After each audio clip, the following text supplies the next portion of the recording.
Hi, everybody. My name is Donna Gorton. Welcome to the show, The Willows Spend. And tonight we're going to be talking about pets or animals in the afterlife.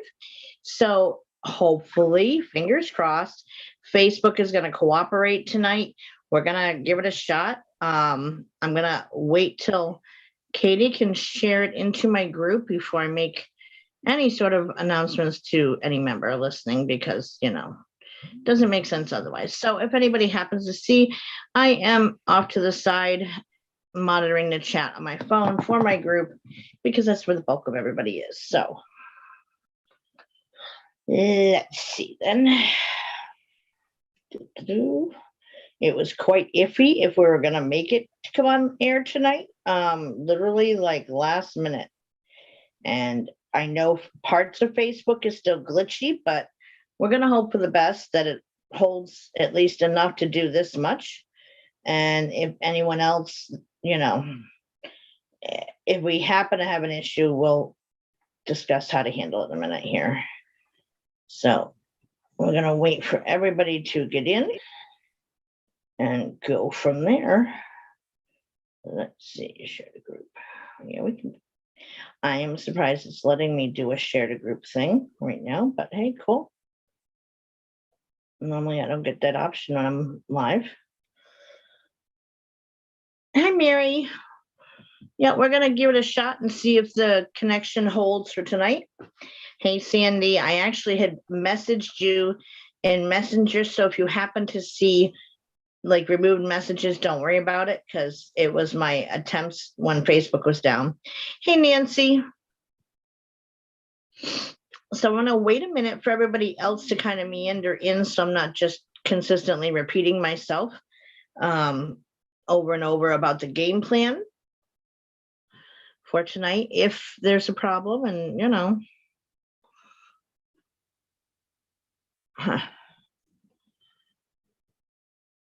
I don't know what that means. Let me check something really quick. I don't think it's anything to worry about. Okay. So we were really not sure we were going to be able to go live tonight because Facebook has been out for like all day. It's still glitchy in places. So we're hoping for the best that the live feed can maintain itself. We don't know yet for sure, but we're going to try it. We do already have a plan in place. Should it go out? Because otherwise I was just going to save the topic and say, let's do it next week, because, can't help what Facebook's doing.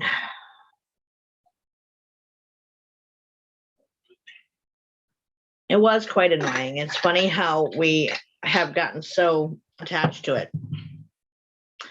Correct. So Katie just posted it in there ahead of me saying it, but I did post the link also in chat, or sorry, not in the group itself.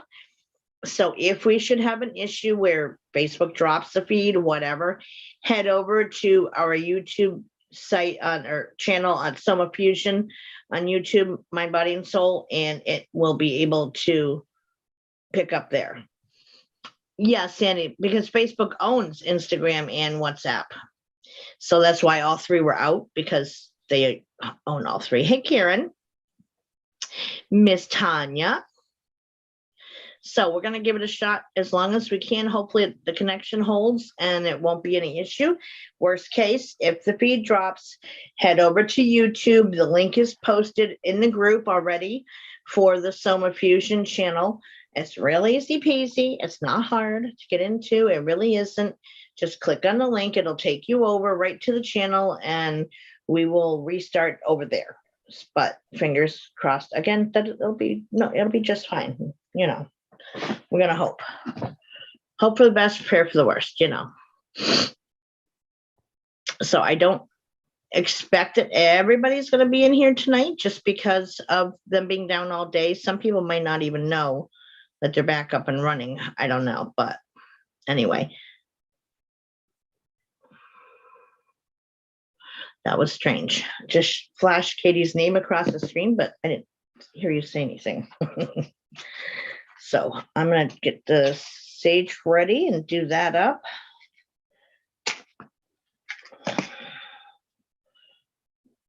Oh, yeah. Like I said, if we happen to go down, we will go over to YouTube to the Soma Fusion channel and on YouTube and do it that way. The link is already posted in the group. I posted it before we came on air. So easy peasy, just click on it. It'll take you right over there. I know some people panic over YouTube, but it's not that hard. Okay, so with this sage, let's cast a circle of protection around anyone and everyone watching this show or coming to the replay later, to protect everyone from ill will and any harm coming upon them. Fired up exactly. And also to protect us from any negative Facebook energy taking our feet off. And may that protection follow everybody outside of the show into their personal lives. So I will it, so mote it be. And the cat's way too far behind me to reach, so I'm not going to try.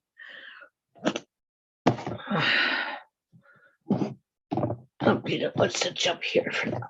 Stay. Yes, good. How are you, Karen?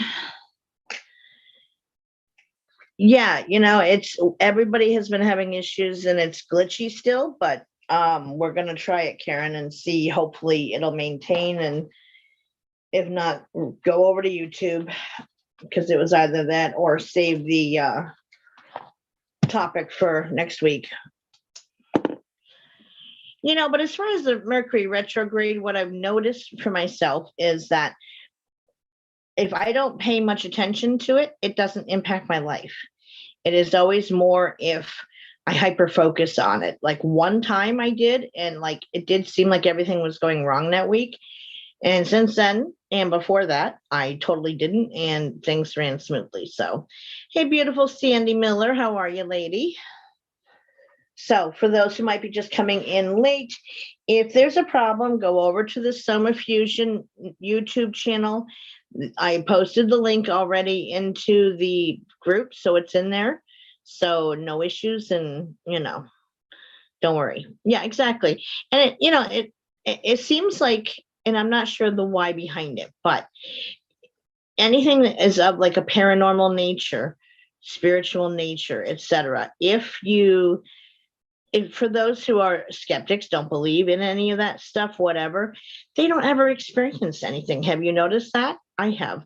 And I'm not sure, hey, Marianne, if it is, and Renee, if it's a lack of energy given to it to fuel it, or what exactly is behind it. But it's something I've noticed, that those who are skeptics and are just disbelievers in any of that stuff, then nothing ever occurs in their world. They don't ever see anything. They never have any experiences, nothing. It just stays quiet in their lives. So woke up mentally drained today. Called out, which I never do. No, you don't typically. Huh.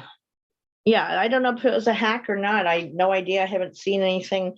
I did go online to see if it said anything about it, and the closest I found was a post by some, I don't know, site in the UK that mentioned that they all were out and they're working on it, which, you know, didn't tell me anything I didn't already know.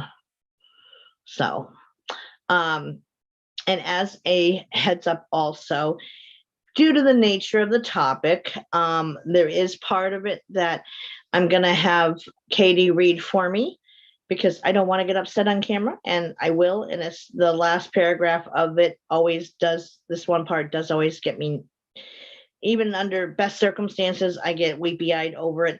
And in light of Jake, I don't want to push my boundaries too hard. And, you know, so I'm going to avoid that and let Katie read it for me, because it's pertinent to the show, but I don't want to cry on camera. I really don't. So, and yeah, Tanya, like nothing that we didn't already figure out, you know. So yeah, they're working on it. You know, it's like when your electric goes out, you call get a hold of the electric company. We're aware of an outage in your area and we're working on it. We'll get it restored as quickly as possible. Super, thanks. You know, and in the meantime, a nuclear bomb could have taken them out, and they're not going to say anything that's going on. So, you know, anyhow. So again, the link to the YouTube channel for Soma Fusion is posted in the group. I posted it there separately, just so it's not reliant on, you know, Katie sharing it into the group 10,000 times, bless her heart.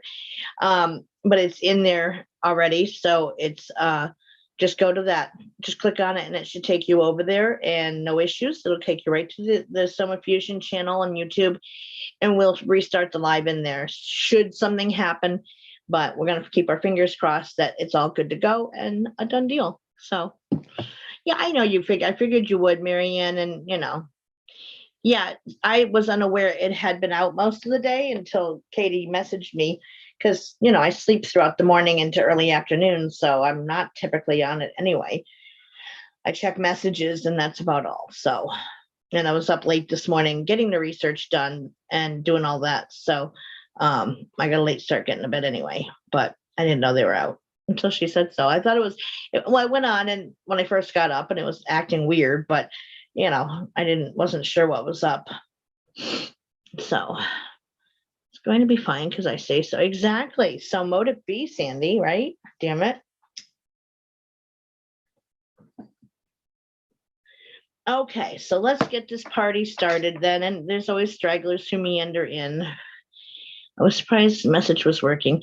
It was off and on, Mary. It wasn't consistently working.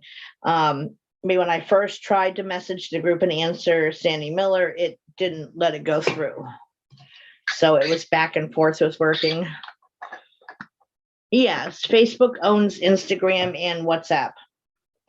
So that's why all three were down. And then I thought, well, maybe I could go and do a video on TikTok. However, there's only a few of you who are on there. So, I mean, I don't know. Worst case, we could do like a email list within the group. It's private, so nobody else would, be able to share it out anyway. So there's only a few of you. I have the phone numbers too. So we can talk about it another time and what we want to do with that, just in the case of an emergency, whatever. So, not everybody is in a book group chat anymore. So Twitter tweeted. That's funny. I don't do anything with Twitter. Not a fan. So I don't do anything with that. Just got up on TikTok. So anyway. All right. So animals and the other side. We do broadcast on Twitter. We do, but I've never found it super easy to navigate and have never been comfortable with it. So I don't do anything with it. All right, animals and the other side. Let's get this party started. Oh, there we go, Sandy. See, I'm not the only one, at least. Some people love it, or if you're in a hurry, I guess, but I don't know. I'm a Facebook girl, I guess. Twitter won't let me back in. What did you do over there, Karen? Should we ask? All right, so let's start here. Yeah, you'd probably have to make a new password, Sandy. That's what typically happens if you forget it.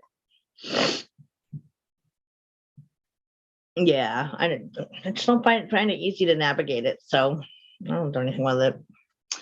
All right, let's start here for the topic of animals and the other side. So yes, animals have souls. Most religious texts, even the Bible, hints and alludes that yes, they do have souls.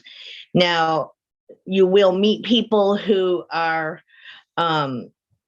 like some I've encountered, and nothing against them as a group, but some born again Christians have fought me on that topic many a times and disagreed with me. But anybody who has dealt with an animal knows, can tell that it's there. And I think it's kind of arrogance to say we are the only ones. Yeah, it's limiting. So like I said, maybe if you're in a hurry or something, it's a good thing, but yeah, I'm not a fan. They just think I'm a bot. I mean, multiple accounts because the politician kept blocking. Oh, that was on Twitter. Okay, gotcha. So I know in Ecclesiastics and stuff, it does talk about animals. It hints and alludes. It doesn't come right out and say that, yes, animals have souls, and yes, when they die, they go here. There isn't. It just kicked me out of my chat. Okay, not the first time that's happened, so I'm not going to get discouraged. So give me a second to reload it. Not Messenger. Try this again. If it's a kind of my phone sits on the other side of all my stuff. And sometimes it interferes with my signal, my Wi-Fi signal. Don't ask why. But I got you back now. So, okay, there we go. All right. So there are hints at it in the Bible. Pope Francis, the most recent current pope, he even comes out and has made a statement publicly saying that, yes, they do have souls. And again, it's kind of mentioned throughout the Bible. It's just some people just are adamant that they don't, and they don't see them as being anything more than animals. And they take that, "Hi, Annette, how you doing, love?" That opening statement within Genesis of that we have dominion over all things on the planet, meaning that like we're in charge and that we are higher above all things. And I don't view that as that. I don't agree with that being the meaning of that, but some people run with it. You're not going to change your minds. Now, when it comes to religious beliefs, and I'm not here to bash anyone's beliefs, I'm just saying that, that they have, it's been kind of pretty well said, yes, they do. So there's many different documented cases showing animals reacting to things within the environment that we ourselves can't necessarily see. And it's suspected to be of a paranormal nature, dealing with spirits that they can see, because their vision can see into the ultraviolet level that we can't. And so they can sense this stuff and see it that we're not able to access as well. So they have an awareness and they have an intelligence and stuff. So, not the highest beings on the planet. And because we've been covering and working on it within our book group in the Seth Speaks material, Seth says regarding animals in consciousness that, quote, "Let me say here that they do possess a kind of consciousness that does not allow them as many freedoms as your own." And to back up a little bit, for anyone who doesn't know who Seth is, he is a higher being and a spirit guide who came through channeling through a woman in the 1960s and 70s who had virtually no psychic abilities previous to her channeling him. And he brought through books and books and books, like 11 different books of his own, of material that he wanted to dictate to be typed up into a book form of his own voice being heard. Excuse me. So that's who Seth is. I know a lot of animals smarter than some people. Absolutely. So Seth says that, "Let me say here that they do possess a kind of consciousness that does not allow them as many freedoms as your own." And he goes on to say, "The consciousness that is within them is as valid and eternal as your own," which to me says, yeah, they got a soul and they got a consciousness to every bit as much as we do, just a bit different than ours. And he also says that they have grace like we have as well. And Seth defines grace as the state of grace is a condition in which all growth is effortless, a transparent, joyful acquiescence that is a ground requirement of all existence. Sorry, didn't mean my own writing there for a second. Exactly. I always jokingly say that most days I prefer my animals over some people, which is, it's only a half joke because it is true compared to some people. Hi, Jennifer. Thank you so much. I'm glad you're here. Welcome. I'm glad you made it. We just barely started, so we're not too far into it. So animal survival evidence, as far as like evidence that, once they die, that they don't just cease to exist. So we're going to go into some different forms of evidence, if you will, as much as you can have regarding anyone, the afterlife. And any of it really ultimately can be brought back to one's faith and trusting your own experiences, in addition to a belief in what evidence you can get. Science has not pierced the veil of the other side yet and hasn't solved all those riddles. So you can't really hold it up to scientific measure in those terms because they themselves haven't gotten the answers to those questions yet. So it's really a matter of belief in experiences and one's religious faith and so forth. So, but I definitely always say trust what you get. But there is some things that have been studied over the years, and one of them is a case study reported by a Dr. Adrian Klein from June 3rd, 2014. And it was in the form of ITC, which is instrumental transcommunication. In other words, it's like any means that is used to communicate with the spirit realm is considered ITC. So whether it's a device, there's different apps we can get on our phones, or download and things, Ouija boards, pendulums, psychic mediums, even EVPs where you record and play back and see if there's anything there, photographic evidence, things like that. There's many different forms of ITC. So Dr. Klein is a leading EVP ITC investigator from Israel. And he reports having gotten confirmation on both his dog and his cat via EVPs and photographic evidence.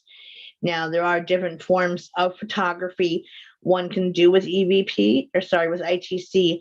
One being a water method where you can kind of stir water up and get it kind of swirly and then hold the camera straight over top and photograph it. And there have been things where, I have to say, looking at it objectively, where, standing back and just kind of seeing what it looks like, it does look like, in a lot of cases, the person is supposed to be, or who they say is coming through. When the family member shows a photo of that person they lost, it looks like that image is in the water, at least on enough of a rough form to be recognizable.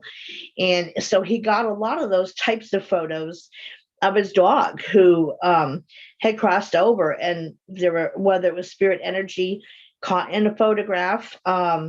There's another method where you have a TV set and you tune it to kind of a staticky station and you aim a camcorder at it and hit record. And then when you play it back, so it's kind of like aiming at the static and kind of bouncing off of each other. And when you play it back, sometimes you get images in the static on the TV. So it is very interesting. And sometimes you can get some interesting things that way as well regarding, spirit forms showing up. Hey, Miss Stace, how are you, love? So Dr. Klein got a lot of evidence regarding his dog and cat who crossed over. And, we all want to believe that our beloved animals, too, will be waiting for us on the other side when we ourselves cross over.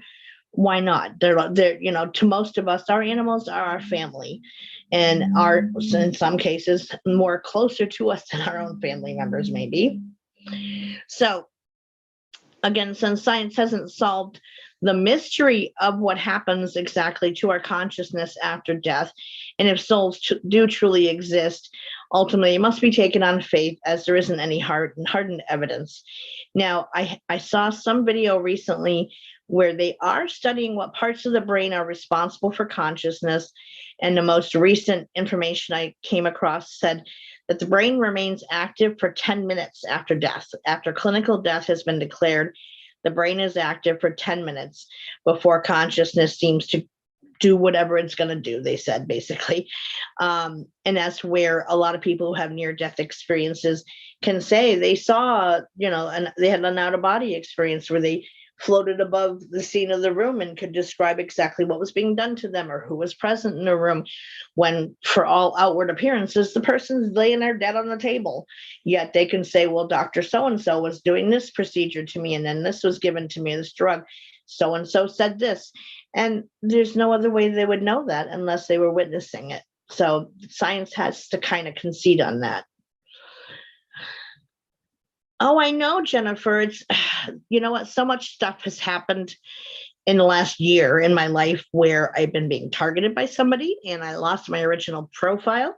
I had to restart. I lost my original Willows Ben group and had to restart that as well. This is the reboot, basically. It's been, it was a lot. And so I'm not up and running in the same groups I was before and so forth. So I'm happy you found me again, though. And that was the bad part, is that once I lost my original profile, my friends list, and on my members list in the original group, I was up to almost 1,000 members at the time we lost the group. I didn't know everybody by heart in there to reignite everybody, to have it to reference, like the members list to reference. And so, Yeah, it's been a slow rebooting of the group, so to speak, to get everybody back in, to say, we're over here now. So I'm happy that you found me again, though. That's my hope, is those who were connected before will find their way back again. And, meander back in and see me somewhere and be like, oh, there she is. And, follow me back. So here comes little girl. Honey, you can't stand here because I'm doing the show. See, I'm up on the camera. See, yeah, there you are, baby girl. Say hi and goodbye. Come on. You got to get down so I can see my notes. Little girl, don't headbutt everything and knock it down. Please just go ahead, down. No, I'm going to lean forward so you can't climb back up. We are, Sandy, we are getting there. We are now approaching the 300 member mark again. And again, it's been slow going, but then again, we don't have all the same connections we once had because we lost them all. So, yep, little girl, Sponge Papa Squat. She has been, Nancy, you know what? Most of the time when he was still here, she would have no boundaries with him. She wouldn't pay any mind to what he was doing. But the last 24 hours, he was very, very, or she's been very, very attention demanding of me, more so than what she's been since Thursday. And for anyone who somehow doesn't know yet, I had to put Jake down this past Thursday. So that's the only thing I can think of is where she's been so attention seeking. Ow. In the last 24 hours is finally kind of noticing. I mean, she did ask me when I got home of where is he, but she doesn't pay much attention to that stuff. So I think it's kind of sinking in for a little bit that, it's just us now. And he did come to me this morning when I finally went to bed and I was just about in twilight sleep. He showed up behind me. I was like, wait, what? It was fleeting. So I think he's still getting the hang of coming for visits, but it was enough. Yeah, it's just glommy though, Sandy, because she doesn't have any boundaries with it. So it doesn't matter what I'm doing in front of me, writing, eating, doesn't matter. She wants to climb on top of me and just be in my face with just standing. So, it's just been trying to kind of, if I stop petting her and touching her, then she gets climbing again. So anyway, she's laying next to me now and I'll take that. So, so that's said about science and, again, kind of having to go on faith and trusting what you get. If you are able to perceive anything about the other side, if you have gifts and you use them, most of you know that I am a psychic medium, but can I give you hard proof that I get what I get? No, other than validating that I'm right on what I say. Other than that, it's trusting. I trust what I get. So when I have an experience, I trust it as it is. Get that every day, 50 times a day. Yeah, she kind of waxes and wanes where she has times a day when she does it. They do own us, absolutely. But ultimately for most people, anything about the other side is about having faith that it exists and there is something. Not everybody believes in that. Well, thank you, Mary. And that's kind of what I mean, like validating that, hey, I'm spot on with what I say for somebody in a reading, etc. But other than that, any other experiences I have, you have no way of validating if I'm right or not. And you trust me, so you trust what I say, which is, I'm very eternally grateful that I have your trust, of course. But can I give you, some hard evidence that something exists? No, I can't. It's just my experiences. So anyway, so that said, there has been innumerable photos, EVPs, videos, and psychic connections to show that, yes, they do continue after the death of their physical body. So let's look at some examples. So there is a woman online. Well, there are several people who can communicate with animals living or crossed over. I can talk to them as well, both living and dead. It's a little bit different when it's your own animals for some reason. Hi. Yes, I love you too. To where the communication may not be as expansive as it is with other people's animals for whatever reason. but I can still communicate. Hers is a little bit harder because she's not quite all there. She's like on the autism spectrum. At least that's my best guess to her behavior. Do not knock my cup over, thanks. But I can talk to them too. But there are those that do it for a living and teach others how to do it as well. That's funny. So there's a woman who I found last night who her name is Danielle McKinnon, who is an animal communicator, is what they like to call themselves, and also again teaches others to do it as well. She says that there are signs of pets visiting you from the other side. She is sweet in that she's annoying, but she's sweet. She's annoyingly sweet. There we go. Your pet. So let's review some of the ones that she says that kind of watching out for, but you don't want to hyper focus, just like when a loved human person crosses over and you're waiting for a sign from them. When you hyper obsess about it, it's less likely to happen. It's when you're in a state of allowing and flowing and just going about your business that you're most likely to experience stuff. When you're like waiting for it, and the old Adam of a watch pot never boils. It's kind of like that. So she gave some different examples of different ways that your animals will try to let you know they are around you. Thank you, Sandy. So one of them being your pet's name. She said, when you keep seeing or hearing their name, absolutely just relax and let it flow, Sandy. So she said, when you keep hearing or seeing their name, like in the media or even random conversation, that's actually a sign from them. So say if, in the course of a day, I went around and I heard songs that had the name Jake in it, or I turned on the radio and it was hearing a news report where it talked about somebody named Jake and things, but it was like multiple times, then it's a safe bet that he's giving me that as a sign that he's near me, he's checking on me, and he loves me. And our human friends and loved ones do the same thing. So these are applicable to people every bit as much as animals.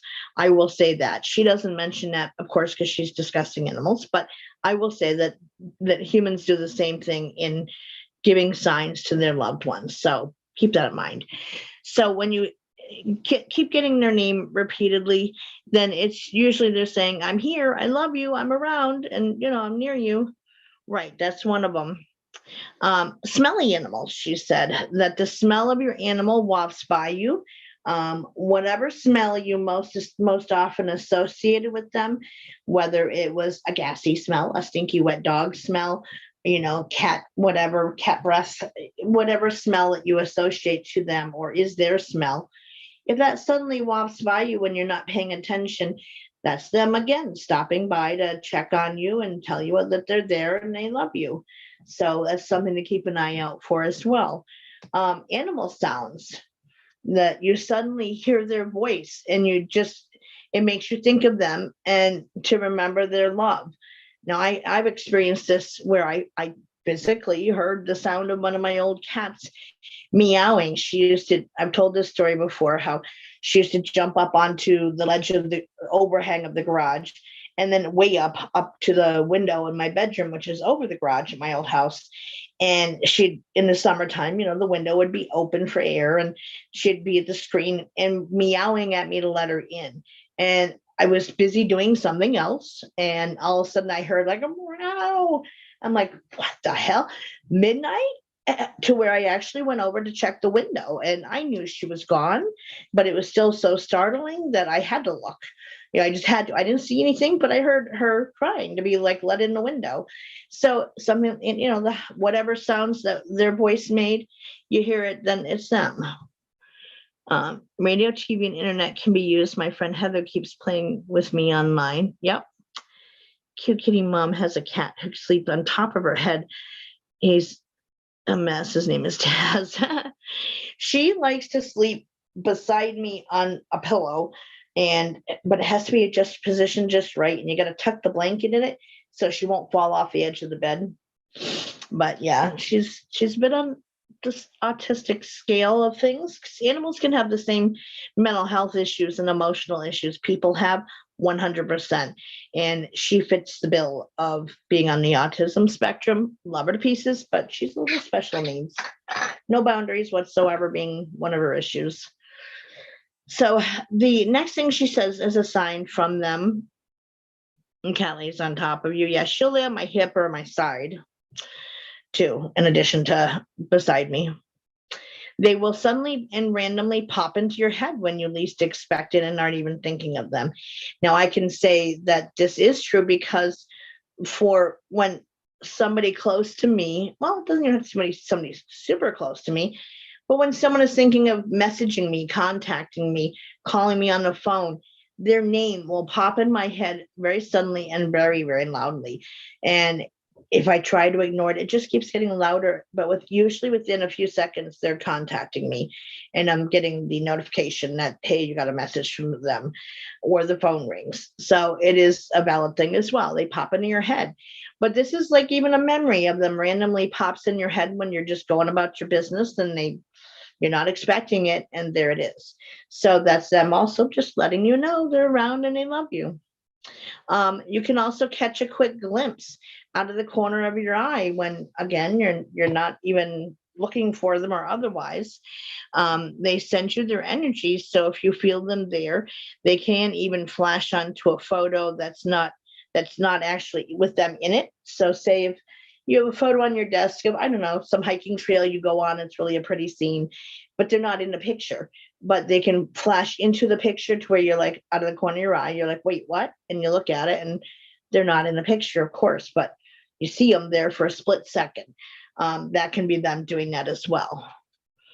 So I knew my cat Stony had went under the house and died. He'd been missing for a couple of days, and I heard him and knew he was there and went to die. Yeah, cats like to kind of go off on their own. A lot of them do, and they choose all that. Every bit as much as people choose all that, the time and place of an hour of their death and who's going to be around or not. And, it's sad. My cat I had for 21 years did that as well. Mine get up to my head. I've woken up to find him under my head as a pillow.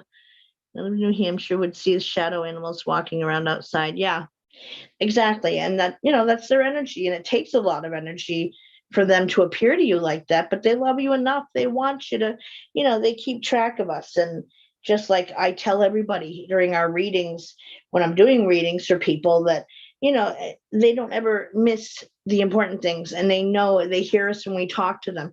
Your animals are no different. They know when you're thinking about them. They know when you're hurting and missing them. So they try to let you know that, hey, I did get your message. I hear you. And I want to let you know I'm okay and I love you and I'm around. Please don't think I've actually left because I haven't. So they do the same thing as people do. They really do. I've had a number of experiences from animals, even before my own gifts were fully open. I'd get stuff, and I got her hair everywhere now, like in my eye and on my nose. Sorry. Another one is dream time visitation. You see dog shadows in my apartment. Yeah. I'm a little beta fish. She's a cutie, has a lot of energy. It's greenish blue. His name is Fishy Pooh Bear. Cute. So dream time visitation is another way that they come and see us and let us know they're okay. She says, and I agree that you can request them to visit in dreams. It may take a few nights of trying before it happens, but don't give up. Don't get discouraged. Don't get toe happy. They sometimes can be busy every bit as much as people can on the other side. They got things they're doing too, and they're not just hovering around waiting for you to reach out to them. So if it doesn't happen, keep at it and keep asking each night before you go to bed. Sit and focus on them, visualize them, and ask them to come through. And, they will. Not every single night is it going to happen. Of course not. They can't be there every night, but they can and do, make dream time visits. It's another way they can let you know.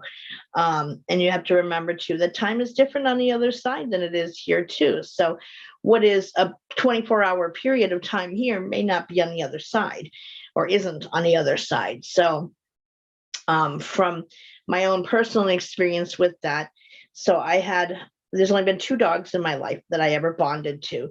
And I've rescued probably a good solid dozen dogs in my career as a caseworker and working with families and in poverty and bad situations, abusive situations, hoarding situations, you name it.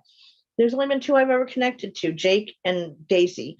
Daisy was my childhood dog, and we ended up moving somewhere that did not allow animals. We could not coerce the landlord into it, so we had to give her up. I was devastated. She was literally my only friend here in New York State when I first came here as a kid. She's all I had. And so when losing her was a huge blow. And I felt so guilty because of how it had to happen. And I carried that guilt well into my early adult years. And still would get mourning her hard. And lo and behold, one night out of the blue, she came to me in dream time. And the picture I posted in the group today or this morning of that sunny meadow scene, that's the closest I could find online to show what I see when I see them in the field playing, except there's trees on either side of the field. So it's not just a field and that's it, but it is lined by trees and there's water nearby, like a river nearby, but it's still, that's the closest I could come to the vibrancy of it. And she always comes racing up from where the sun was coming up in the picture. She comes running up over the hill at me, full bore, dancing all over the place at me. And I can see her, and I'm there in the meadow with her, and she's just so happy and sprite, and she's just we're happy to see each other. She can only stay for a minute, but it's enough to let me know, hey, I'm good. I'm okay, Mom. And then she has to go back again. And it's, sad to see her go, of course, but at the same time, it's that knowing that she's letting me know that she's okay and she's happy. And even, with Jake, I could feel his energy to know that he had made it to the other side and he was in the field and he knew some other dogs and stuff who were there from, I'm guessing maybe whoever had him before me or even past lives. I don't know, how he knew them, but he was with other animals and he was playing and he was happy and he looked at the height of his strength and vitality and he just looked gorgeous. And I wouldn't go in because I didn't want him to try to come back with me because it wasn't time yet. He hadn't finished the process of crossing over yet. That's just like their play area, so to speak. He had to continue on to finish the process. And so I didn't go in and let him see me, but I was checking in with him, kind of feeling his energy is enough. And that was enough to hold me over. And, there's been a few rough patches, I'm not going to lie, but overall I've done okay because I could at least still feel them. So Dreamtime visits are a thing. For some animals, that is the easiest way for them to come through and to show you. She's never appeared in any other way to me other than Dreamtime. I would say maybe once a year since then, give or take. It's very random and sporadic. I felt my cats and dogs come on the bed with me when I'm going to sleep. Yeah, and when we're in that twilight place with our sleep, that is also the clearest time that they can come in. And that's where I was this morning with Jake. I was almost asleep, and all of a sudden I felt him behind me, and I almost bolted upright. And I did reach behind me. I'm like, Jake, because it caught me off guard and he couldn't stay, but he was laying facing the window like he would do a lot of times when we'd go to bed. He would settle in behind me and with his butt to my back type thing. Hi, Aaron. And so, he was again just at least checking in for what he could do so far. It takes a little getting used to being on the other side and not having a physical body anymore, but at least it's actually the soonest I've ever felt them come through. It's only been a few days, so that was a gift, and I know it, and I value that immensely. So he'll be back, and I know that. So the Dreamtime visits, don't give up if it doesn't happen the first night. You may have to do it for a few nights in a row. Hey, Dad, how you feeling, Dad?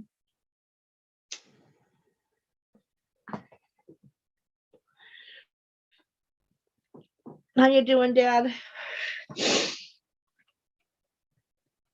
So she also goes on to say that your animal who has crossed over does play a role in working on the next animal to come into your life, that they like teach them how to bond with you easier, and can even at times pick them out for you. Like they know what the animal is going to be to come into your life next. And it helps to work with them to say, hey, my mom is like this, and she likes this, she doesn't like that. So be doing this and do this, and it'll be easier for you. And hey, be heads up, she loves to spoil you. So be aware of that and put up with it or whatever. So they do that with any subsequent animals that find us or come into our lives, is our animals who've already crossed over to help the future animals with that. Glad you're doing okay. So they do help with that. And again, remember, a watch pot doesn't boil. Don't sit and hyper obsess over when are they going to come through, and I want them to come through and they're not giving me a sign, and where's my sign? We get so impatient in our day-to-day lives that we've gotten used to instant gratification thing, and it doesn't work that way on the other side. You have to be patient, because again, time is different there than it is here. So being toe tappy isn't going to work. So anyway, I swear I brought my prior kitty Mookie to me. You very well could have, Karen. When they know you can communicate easier, it's easier for them to let you know when they're around too. It depends on your belief system. And, if you're going to be so lost in your grief, they don't want to cause you more pain by showing themselves to you or giving you that sign. So they may wait a while too after they cross over before giving any sign, because they don't want to see you, have their presence upset you more. So, they don't want to bring all that back to you. And she also emphasizes what I always say too: trust what you get, remain open, and don't assume it's just a coincidence if you should experience something. Ms. McCannon also discusses what people worry about with them suffering at the end. Do they suffer at the end? And she talks about, she has a whole website that you can go to. I can give you the website name in a minute if you'd like, when we get done talking about her.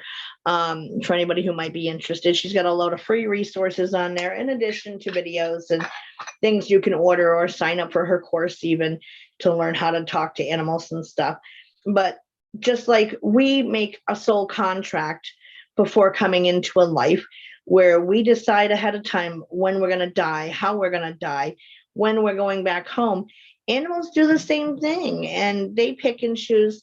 Do they want somebody around them when it happens?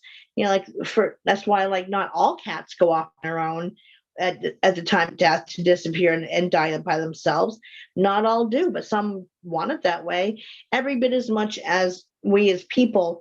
I've heard so many stories of people saying, I had just left their hospital room when my mom passed away and I felt terrible.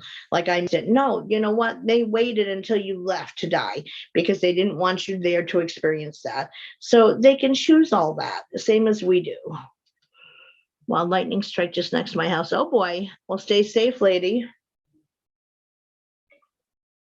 I know Illinois was getting it really bad last night.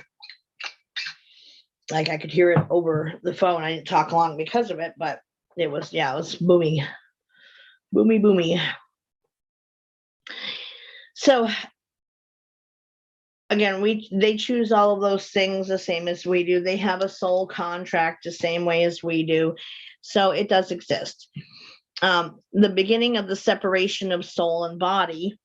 So she talks about how animals, like people, they start to leave their animal body prior to the actual moment of death, whether it's an accidental death or euthanasia or stroke, seizures, whatever the cause of death is, that they start to separate before it actually happens. So it's not like they're experiencing uber pain right before it happens. I'm still running your AC here. It's maybe about 60 here and rainy for the last couple of days. So she said that And I've talked about that as well with people that, most people who are dying, they're not there in the moment of death when they draw their last breaths. That usually they've already gone and separated before then. It just takes a little bit for the body to sometimes catch up that, hey, it's game over time. She talked about an energy surge, and I'm agreeing with everything that she says. Me as a psychic medium, I agree with everything she talked about, hence me presenting it to you guys. If I didn't find it valid or know about it myself, I wouldn't give it to you guys. So be aware of that. So she talks about an energy surge.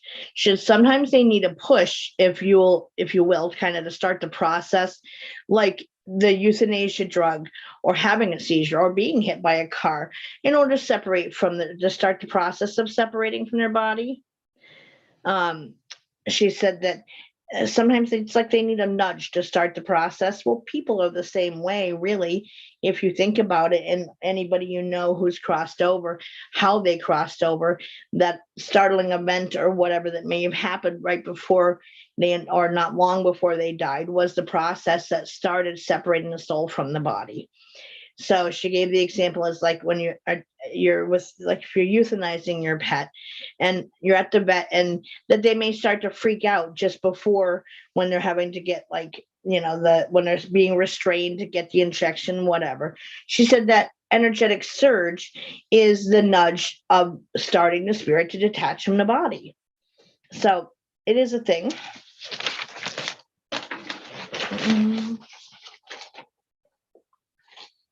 So if you are interested in her site, it is Danielle, and I can put it in a group if you guys tell me you want me to. I will. I have it written down. Danielle McKinnon, DanielleMackInnon.com. And so again, she has a bunch of videos and resources, both free and ones you can buy online as well. So it's all there. She does it for a living. So anyhow, there's that. Now, I started to say before we really got everything running, is that there's a part of this that I'm going to have Katie read, because I don't want to get upset on camera.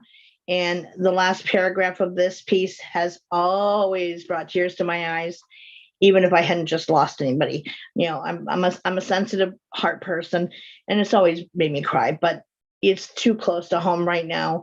And I know I would lose it if I read it online. So I'm going to have Katie step in to read it for me.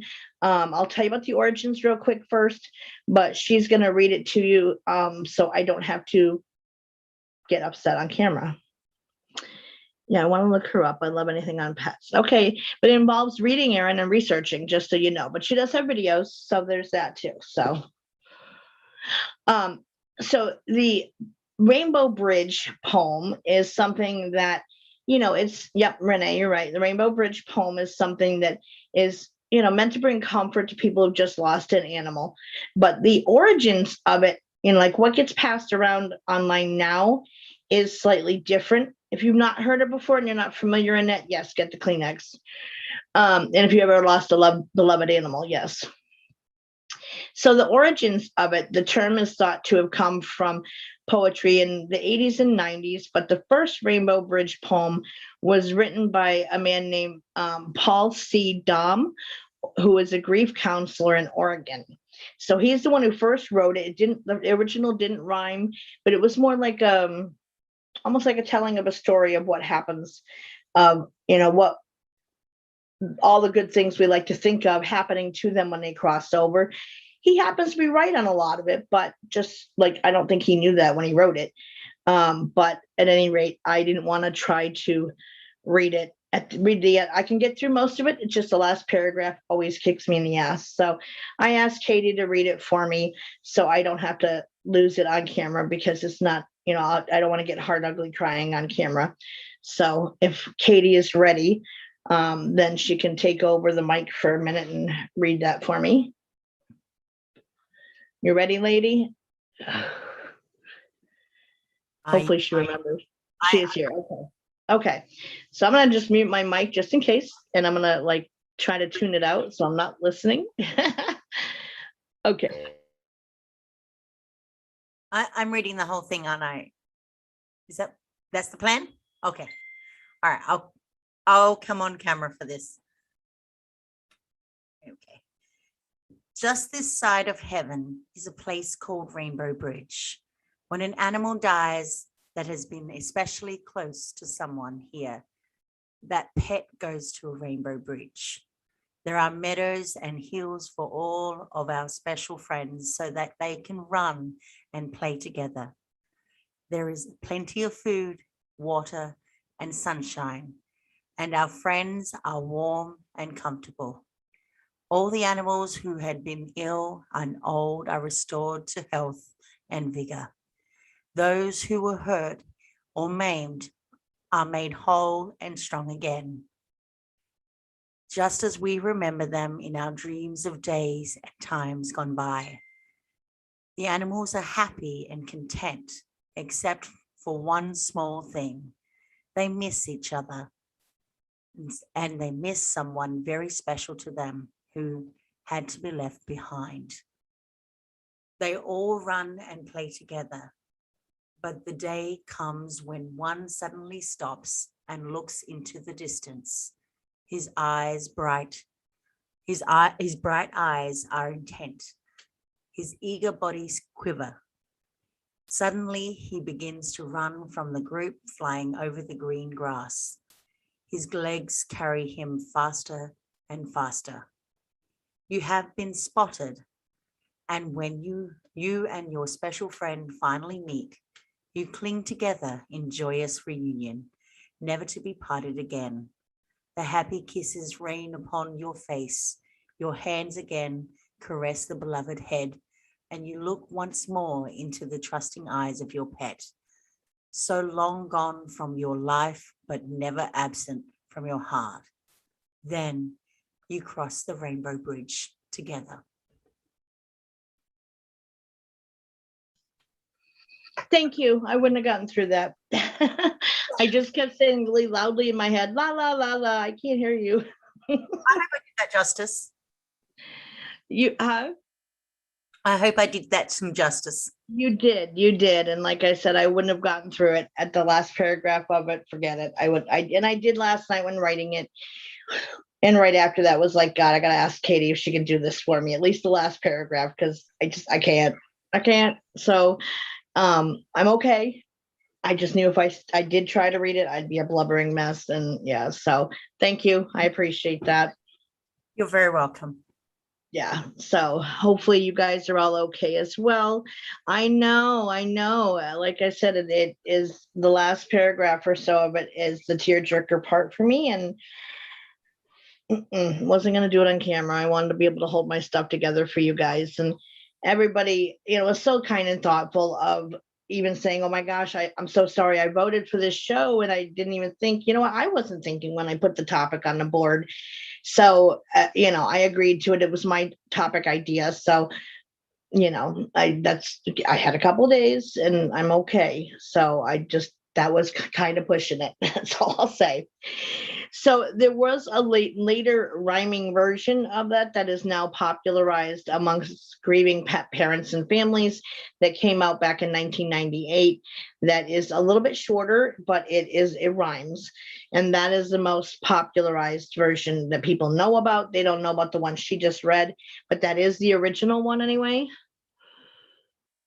I know, Sandy, I know, that's where I keep getting hit is that I'll go to, he was such a part of every part of my schedule of the day, my routine. Everything from me getting up to leave the room and telling him where I was going so he didn't worry or jump down to follow me or whatever, to just coming back in and seeing him laying there. Even I got so, he was just so intertwined in everything I did for him and taking care of him, especially in the end, because he got so much worse over the course of the month. And that's the only appointment I got was making him wait, poor guy, to, be able to leave. And so, he got really a lot worse in the last week. So it was a blessing that he got released from that, but it just didn't hit home, I guess, how enmeshed I was with his care and taking care of him to the end of all the ways it impacted me. And, you don't notice until they're not there. Entire pack waiting for me. Hopefully they'll get along. No, me too. Absolutely. I know that my nanny Ma takes care of mine and the family pets, and I've seen her with them. She loved animals. Nice, Jennifer. Yeah, that's, it's a comforting thing. And they do usually there is both human and animal beings there that, help them finish crossing over and lead them where they need to go and help them adjust to being on the other side. And so there is some channeled messages we're going to get into before the end of the show that talks about from a medium's perspective of talking to them of what happens when an animal crosses over. So we're going to get into that too. So another animal communicator and author and medium that you may even find some of your dog and cat's hair, or they said that you may even find some of your dog and cat's hair up to a year after they've crossed over. And that can be a sign from them as well. Like you think you've got everything cleaned up and you suddenly come across a wad of it stuck to your favorite sweater or something. That's a sign from them, they said. There is a gentleman by the name of Rob Guttrow that I know personally, and have had his assistance with a couple of my animals who I just could not manage to communicate with them to make sure they were good to go, or their interpretation of the end for them, or what happened even to them if it was unknown. And Rob, bless his heart, he is a huge animal lover. He has dogs of his own. He's a dog guy. He is awesome, Tanya. Yeah. Hi, Ted. And he's written like 8 books on all kinds of everything from paranormal investigation to communication with animals, both here and on the other side. So he goes on to say that animals, like humans, communicate the way they behaved in life. So they can generate sounds like not only with their voice, but say their nails walking on the floor or by a touch, and you might feel like a light press against you, of pressure. And he says it does take a lot of energy to do so, though. So it's not something that's going to happen constantly. And, again, don't get demanding, don't get toe tappy. It'll happen when they feel you're ready for it and when you least expect it. So the watch pot doesn't boil. Just keep that in mind. And that goes through signs from people that we love as well who crossed over, that it's not going to just be a constant stream, and people want that, but they're no longer in this plane of existence and physical form. And that is something that one has to adjust to. And people, I think, try to delay the grieving process by having those constant experiences, and they want that or the medium connection to the person to help them feel like they aren't really gone. But at some point you do have to get used to that they're not in physical form anymore. They're not coming back in physical form, and you will see them again though when they are around you, just not in the same way is all. Can you put the link into it, Mom? Oh, for Rob? Yes, I can. He's here he has a Facebook page as well. So I'm late. Huge transmutation of energies from facing my fears and the trauma healing. Well, we're glad you're here. I mean, we weren't sure we were going to make it here either, Ted, because of Facebook's issues of being shut down most of the day. We said in the end, well, let's give it a shot and see what happens. So far, so good. If we lose it, we're going to go over to YouTube to finish it up, but hopefully it'll go and let me finish the show. So, well, I don't know if he'll add you as a friend or not, but he does have a page where you can keep up with his writings. He has, like I said, like 8 books out. He gives talks now and again in different places and stuff. So I don't know if he'll friend you, but, because he is a public persona and he's a very busy guy. So just keep that in mind. It's not like a person hanging out in here or something. He doesn't have that much extra time to be that. So, but you can follow him.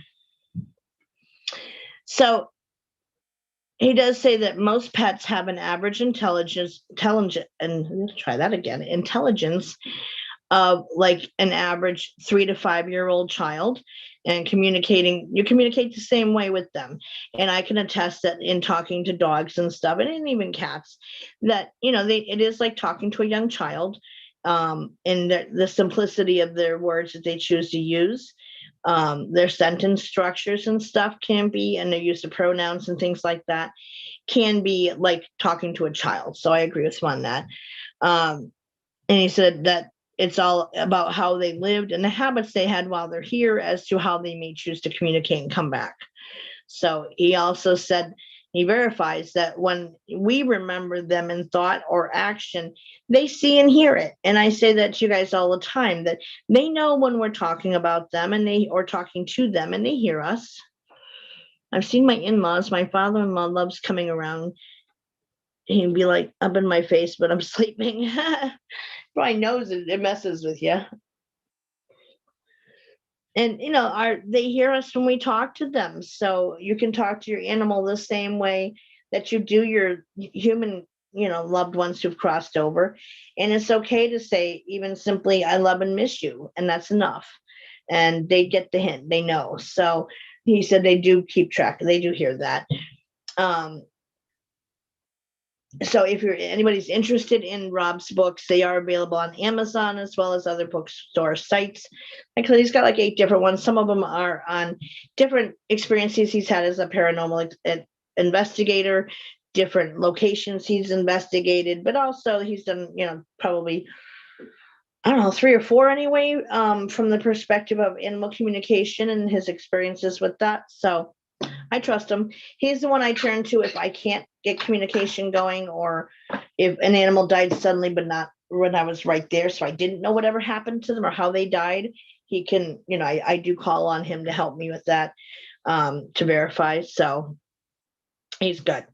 So a study done by 3 North Carolina, Rob Guttrow, R-O-B, and his last name is G-U-T-T-R-O.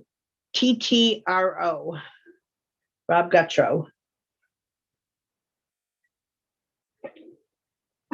So a study that was done by 3 North Carolina State University College of Medicine professors, it was like the veterinary program.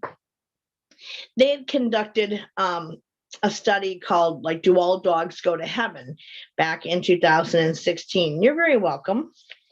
Little girl, again, you know what? You getting your claws caught in my dress is not appreciated. I'm just saying, I don't need all these little loopholes of thread sticking out. I'm good. She has these like tiny, tiny claws, like a kitten's, that are like that needle sharp, fine points, and she will not let me restrain her to clip them. She's a nightmare at that. So she's just got like kitten claws. Come on, plant it, baby girl. So clinical science professors Kenneth D. Royal, April A. Kedrowitz, and Amy M. Snyder found that 73% of their 800 participants that they used for this study believe in an afterlife for pets and animals. Out of the 800 participants in the study, those who believe in, there being a soul or there being an afterlife even. Can you stay down, please? I love you. I do. Thank you for the kitty kisses. Getting bumped out. Try going out, closing out of Facebook and coming back in, Renee, and logging back in if you have to. That's what I usually have to do, is at least shut off the app and then come back in when I have issues. So out of the 800 participants who participated in the study, and who believe in like an afterlife, he came up with some interesting percentages of those 800 people who contributed to it. I love you, but stay down. Thank you. So 51% are women, 4% are American Indian or Alaskan natives, which these guys are from North Carolina. And there was also a group that was from Oregon. So if they were, American Indian, Alaskan natives, then that makes sense because Oregon's not that far. So 58.5% were African American, 77.3% were Buddhists living in the South, and only 45% of pet owners actually believe that animals have a soul. I was surprised by that. This is out of his 800 participants, but that only 45% who had pets believe that they have a soul. That was lower than I anticipated it being, but so they studied how one's religious views might impact the understanding and value of pets in the afterlife. North Carolina State has an awesome vet school. I kind of got the opinion or feeling of that if they were doing a study of, do dogs go to heaven, that was an interesting study to focus on, that's pretty expansive for a vet. So they studied how one's religious views might impact the understanding and value of pets and the afterlife. They must not have, well, I think it was just 800 random participants. Hey, Faith. And how they interpreted and looked at it. And I mean, I've had people who have had animals before as pets, and they still thought they don't have any souls. So, but it does depend on your belief system, really, or in a big part of it anyway.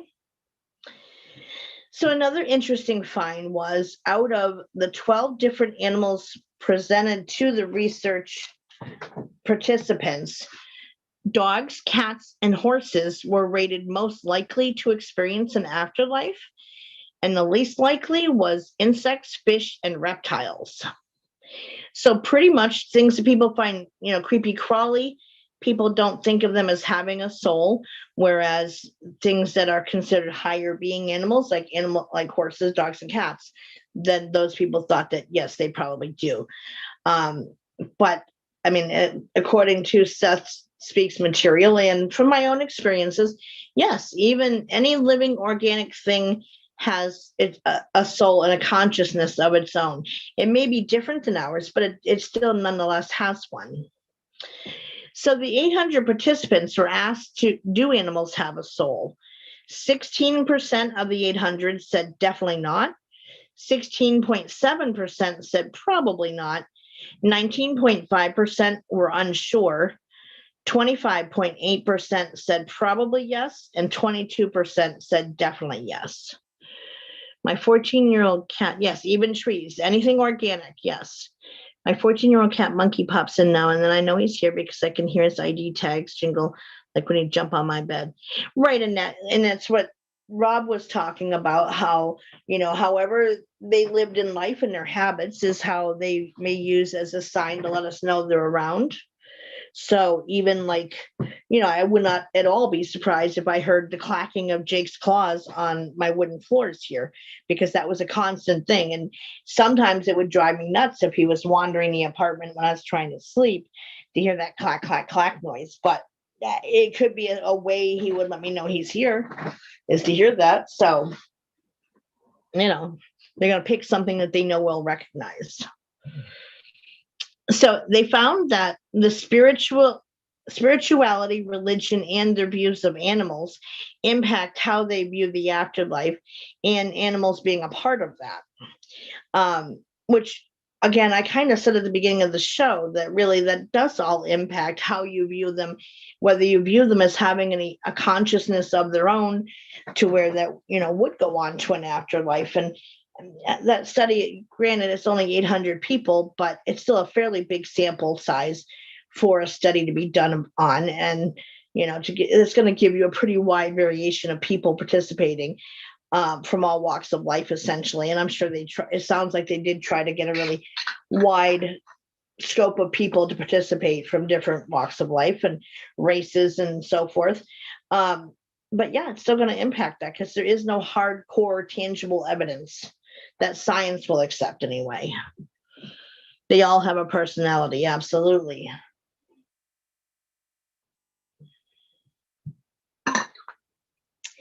Now, there's another gentleman I came across who was another, I believe he was a vet, but he was a professor on a college campus.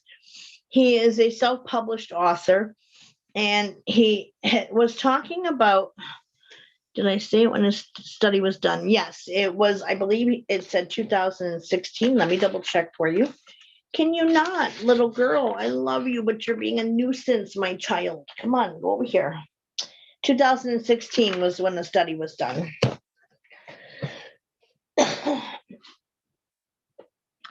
So there was another study book. He wrote this book about it. The blob, he calls it the blob group souls for animals. And I'm going to explain this in a second. So this is an idea explored by author Ed Anderson, who has his PhD.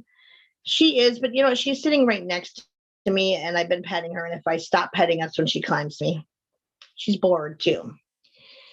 So he talks about how in the 19th century, an idea surfaced of animals when they die of being reabsorbed into a group soul for the species they belong to. Part of this theory is similar to the story of the Velveteen Rabbit. If any of you are unfamiliar with the Velveteen Rabbit, it's basically, and it's a story from the UK as well. And it's a story of this stuffed animal, this little boy who had a stuffed rabbit who had gotten terribly, deathly sick with some, like, I don't know, smallpox thing, whatever. But he had to have all of his, everything in his room had to be cleared out when he was getting better to prevent reinfection, including all his beloved stuffed animals, his bed linens, the whole 9 yards had to go. And part of that was his beloved stuffed rabbit that went everywhere with this boy. And this boy loved him so hard. And when he was brand new, he was the cutest thing with bright, shiny eyes and the bright, beautiful ribbon around its neck, and had all his fur everywhere. And he just was so soft. And through the years of this little boy hauling this rabbit everywhere with him, most of the fur had rubbed off in places. He had, there was no stuffing left in his arms and legs. And he had been re-sewn and stitched back together again over the years and put patches on this poor guy. And so, when the boy had to have him thrown out, he was sad, of course, but he couldn't go and retrieve him. And the stuffed rabbit didn't understand why he had been thrown out. And soon other rabbits start kind of coming around him, trying to kind of explain to him what happened and that it's okay. And suddenly, I guess, in the middle of the night, this fairy kind of comes and shows herself to him and further explains it to him that you got loved so hard, you became real. And so in the end of the story, she ended up granting him to be turned into a real rabbit rather than just being a stuffed animal. And that the boy was outside one day playing, and he happened to look up and look towards the garden. And there he saw a rabbit, a real rabbit, living rabbit, that had the same markings as his Velveteen Rabbit. And he paused for a minute, kind of wondering, is this possible? Is that him? And then, the rabbit stopped and looked at him lovingly and then hopped away. So that's the story of the Velveteen Rabbit, that he got loved so hard that he was made real through the power of love. And love is the most powerful emotion that there exists in the world. Get a baby doll like that. Yeah, if my dad's still here, he bought me a teddy bear when I was 5 years old, when I first moved from New Hampshire to Colorado, and the moving truck hadn't caught up to us yet because we flew in, and my favorite sleep toy wasn't with me, and I couldn't sleep. New place, scared, nervous, all jacked up, was upset. And bless his heart, my dad went to downtown Boulder, Colorado, looking for a store that was still open at 2:00 in the morning for me, and found this teddy bear. And I just loved him to pieces. He was my lovey all throughout my childhood. I carried him with me everywhere. He kind of had lost all the stuffing in his arms and legs because of me squeezing him so hard. He lost the threads out of his nose. He lost his tongue, and he didn't have his ribbon around his neck anymore. But he was, he reminded me of my dad and made me feel safe even after my parents split up. I still have him put away for safekeeping. 45 years later, he's still intact. But, I used to talk to him like he was real. And of course, I knew the story of the Velveteen Rabbit. But, I used to kind of daydream that he became real. But he represented my dad to me and feeling safe. So I had one too. So this Ed Anderson, PhD, Dr. Anderson, he said in the 19th century that an idea surfaced of an animal when they die getting absorbed into a group soul for the species, meaning when they die, they go back. There's one giant blob of a soul for each species of animal, but they're not individual consciousness, an individual entity. And so, yeah, he knows I still have it too. He didn't think I still did when I reconnected to him as an adult, my dad. I said, I do have him, and he's still, he's my lovey. So the he said, to him that never resonated as being true, that there was a group soul for animals. Now, I do know that there are human soul groups that where a group of them can come through in teaching form to bring forward information in order to teach us, etc. But that, for the most, they still all have their own individual consciousness and their own individual selves. And you guys have heard me talk many times too, that when we cross over, that, the main core of our soul self is over there. And we rejoin to that to gain all the knowledge and wisdom that we kind of forgot in being coming into this lifetime. But that, part of it's with us always, of course, but the bulk of it's over there. And we reconnect to that. And then there's kind of like a hive mentality where all of our memories from this lifetime join with our full soul self, which then gets given to the creator and helps, kind of create a circle of memory. So it's all connected, but it's not a blob of collective of souls for one race of being. And so he explored that idea in his book. And he said, so basically, if an animal was lucky enough to be loved by a human, they'd be granted an individual soul. This is the idea from the 19th century. And that this is what, like back in the age of spiritualism, when this stuff, like seances and things started being held, that this is what channelers and mediums were bringing through, this idea of a blob mentality for souls, or a soul blob, he calls them. That if you were lucky enough to be loved by a human, then you'll be granted an individual soul. And other animals were out of luck, and if they just returned to the soul blob after death, and any individuality they may have had in life is gone. He didn't buy that, and I gotta say, I don't either. I think every kid has a special toy that made them feel comforted and better at times when they were scared.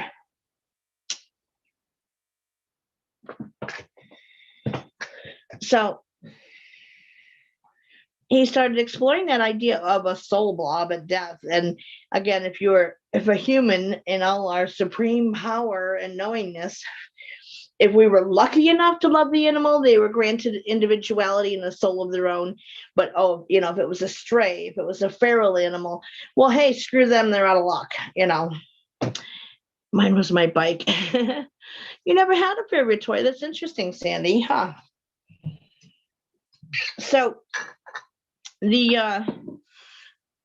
kind of started exploring that. And he said, now, again, whilst this idea is associated with one's belief on both the afterlife and the animals themselves, when we apply that idea to us as humans, of us belonging to being a soul blob, that once we die, we just join back to this soul blob of souls.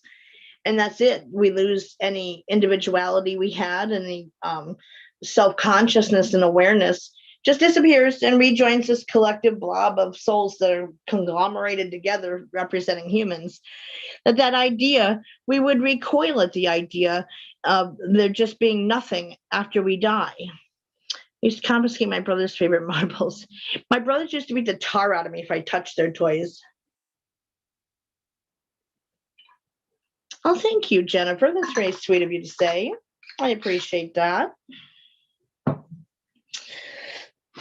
So he basically says, he thinks that both because, like how interestingly reports of this being the case, whether through channel messages or etc., it has changed over time. Like the ideas of these things have changed over time.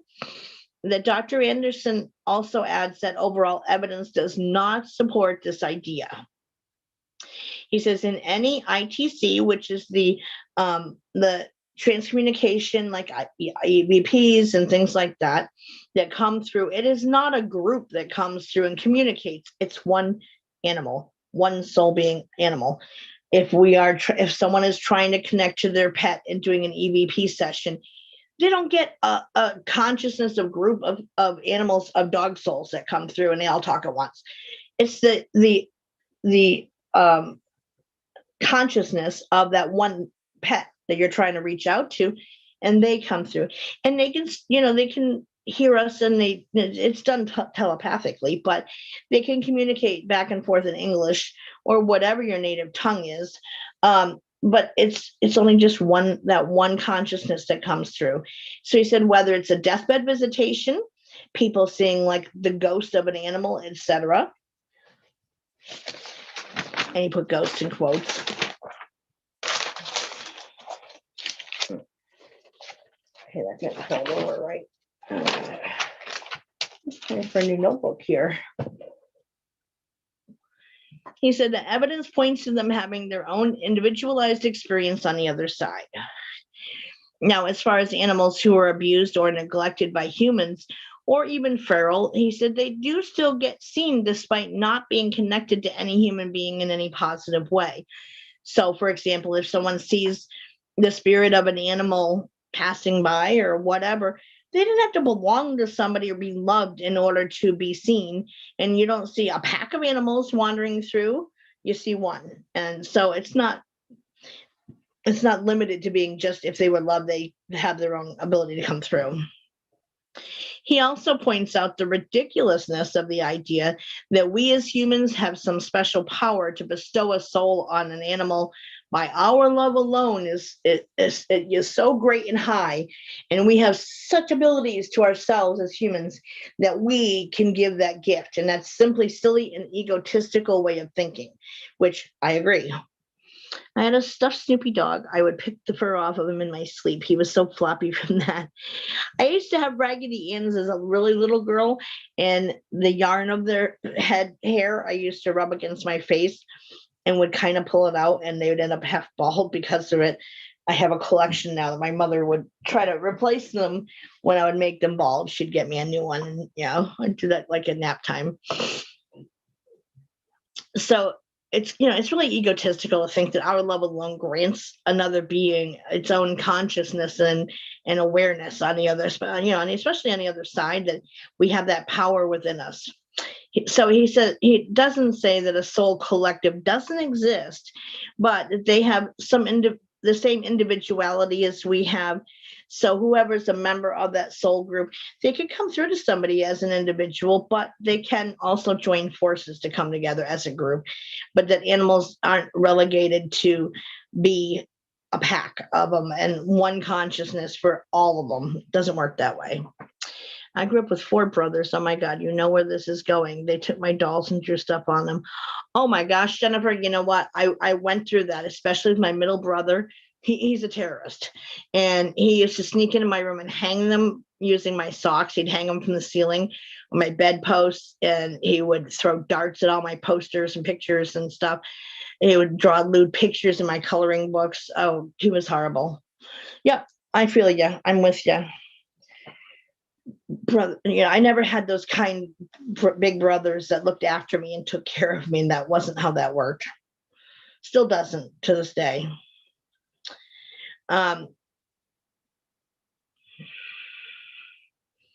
So I guess sisters can be just as brutal. Well, I'm sorry you both went through that.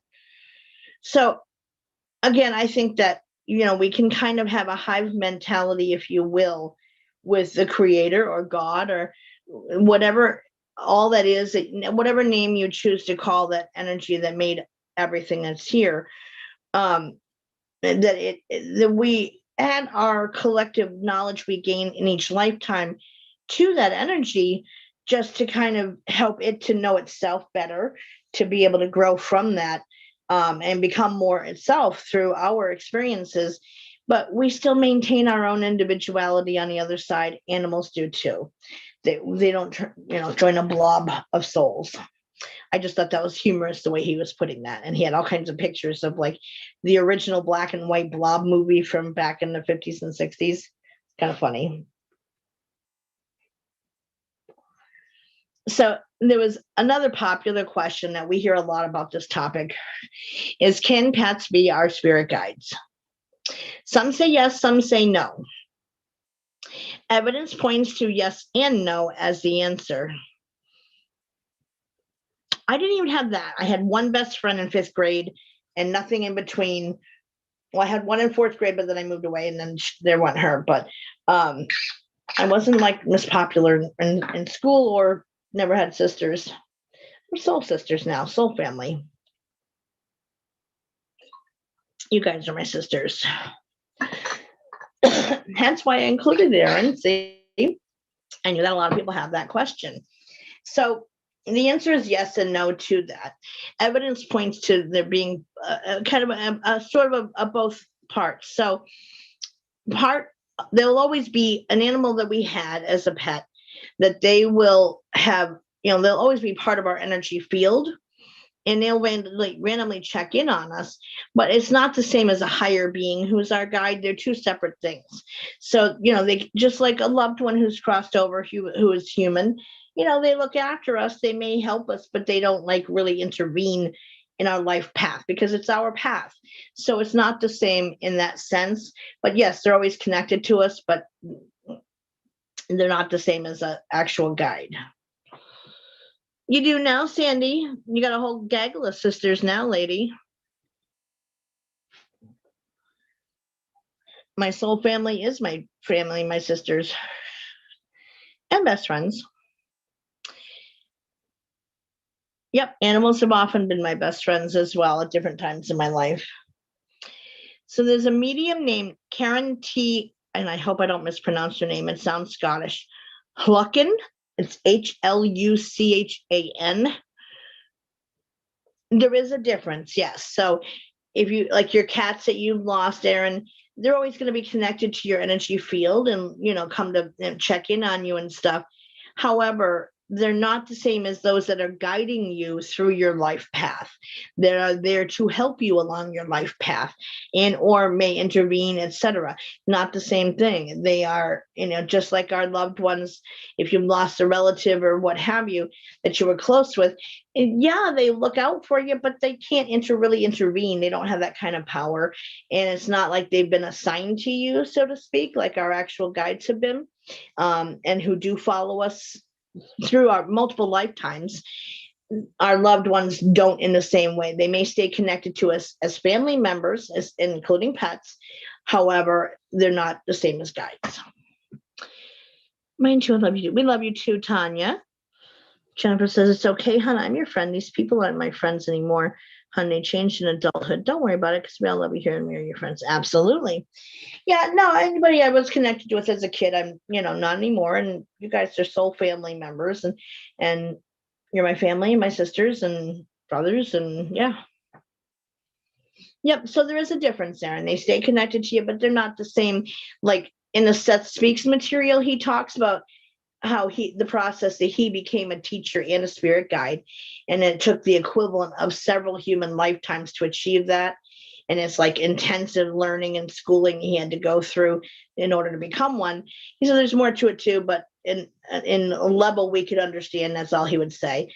So there is a difference in that to someone who stays connected to us out of a love bond and follows us from lifetime to lifetime versus a guide who's trained to, because they have to know you 100% in all of your psychology, how you work, what the best way to communicate with you and work with you and guide you on your path and look after you. And so in our animals and our family members who've crossed, they're not connected in the same way.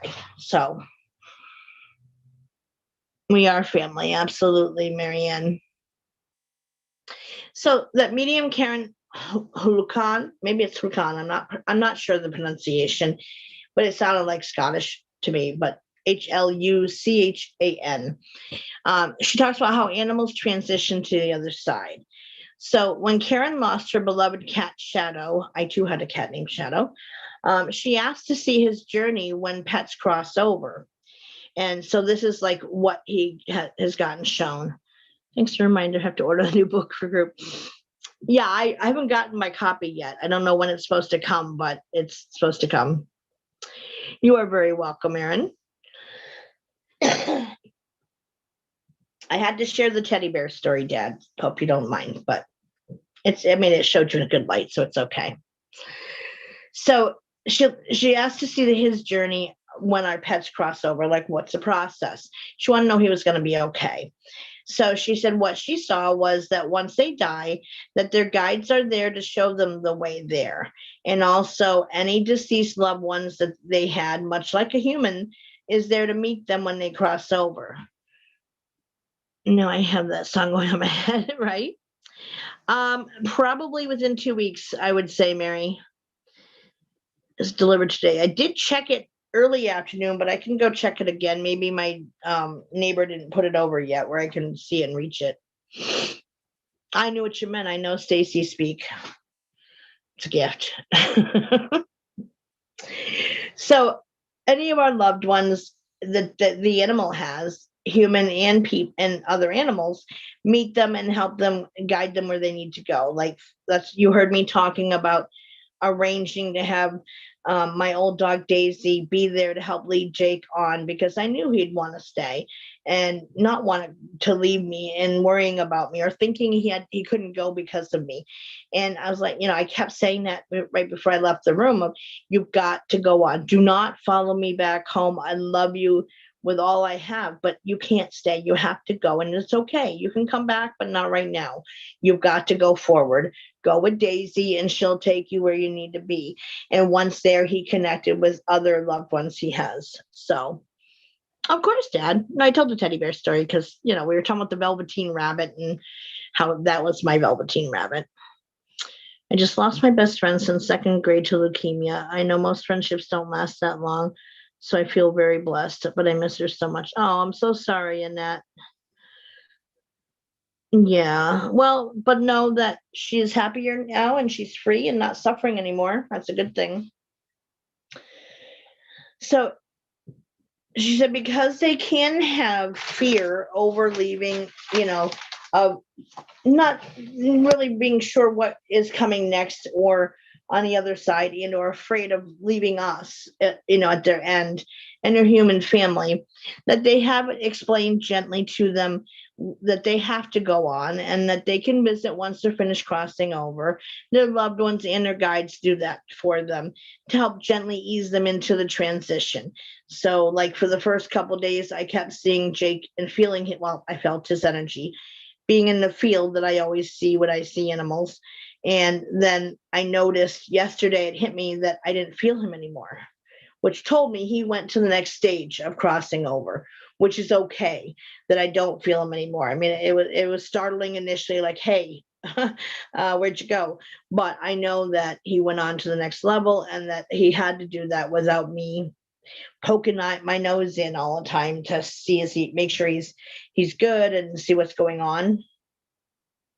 So that told me like he's following the process of what has to happen.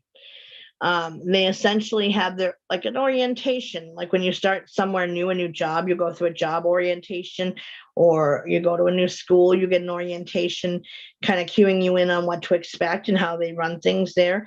They have the same thing for the other side, and about also how to communicate with us here. Their loved ones who have already crossed over help look after them until we do get to join them. And any pain that they had is gone and they're free to run and play. And they tend to initially take the form that they had at their strongest and when they were healthiest and younger initially. And then they will eventually kind of shed that and go into their energetic forms. Like most of the time when I am calling in somebody to talk to me for a reading, I may catch a glimpse of how they looked in life, but 99% of the time during the reading, I'm seeing them in their energetic form because that's their true form. She's already communicated with me and I felt her presence. Nice. Well, good. So see, she's letting you know that she's okay. So any pain is gone and they're free to run and play. And after their initial period of transition has been accomplished, their grief over us has eased and they do come back to visit us as their human, just as like our human counterparts do. So just like our loved ones come back, well, animals do too. Now, not all animals come back in visitation and let you know that they're around.